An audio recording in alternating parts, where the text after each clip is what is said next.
નમસ્કાર મિત્રો, વિડીયોમાં તમારું સ્વાગત છે। જી હા મિત્રો, અત્યારે હાલ મોટા અને મહત્વના સમાચાર સામે આવી રહ્યા છે। તો મિત્રો, સમાચારમાં વાત કરીએ તો બિહારના મોતિહારીમાં કોટવાના ગામમાં ભયાનક અકસ્માત થયો છે। અહીં પૂર ઝડપે દોડી રહેલી ટ્રકે 8 થી વધુ બાઇક અને રિક્ષાઓને ટક્કર મારી છે, જેમાં 5 લોકોના મોત અને 1 ડઝનથી વધુ લોકો ઇજાગ્રસ્ત થયા છે।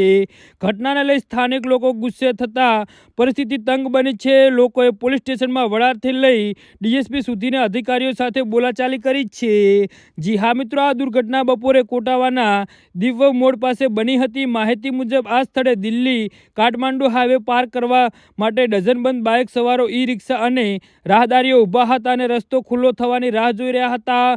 તે જ સમયે એક બેકાબૂ ટ્રક ડિવાઈડર તોડીને દોડી આવી હતી અને રસ્તો પાર કરવાના રાહ જોઈ રહેલા લોકોને કચડી નાખ્યા હતા। રિપોર્ટ મુજબ 5 લોકોના ઘટના સ્થળે જ મોત નીપજ્યા છે। અકસ્માત બાદ સમગ્ર વિસ્તારમાં અફરાતફરી અને ચીસાચીસ મચી ગઈ હતી। જોતજોતામાં હજારો લોકોનું ટોળું એકઠું થઈ ગયું હતું। લોકોએ ઇજાગ્રસ્તોને તાત્કાલિક હોસ્પિટલમાં પહોંચાડવા મદદ કરી હતી। ત્યારબાદ ગુસ્સે થયેલા ટોળાએ દિલ્હી કાઠમાંડુ હાઈવે જામ કરીને હોબાળો કર્યો હતો। પરિસ્થિતિ નિયંત્રણ કરવા પહોંચેલા પોલીસ અધિકારીઓ અને ડીએસપી સાથે લોકોની ઉગ્ર બોલાચાલી થઈ હતી। જી હા મિત્રો, તો આના વિશે તમારું શું કહેવું છે તો નીચે અમારી કમેન્ટ બોક્સમાં જરૂરથી જણાવજો અને અમારી યુટ્યુબ ચેનલને સબસ્ક્રાઈબ કરવાની ભૂલતા નહીં। ધન્યવાદ।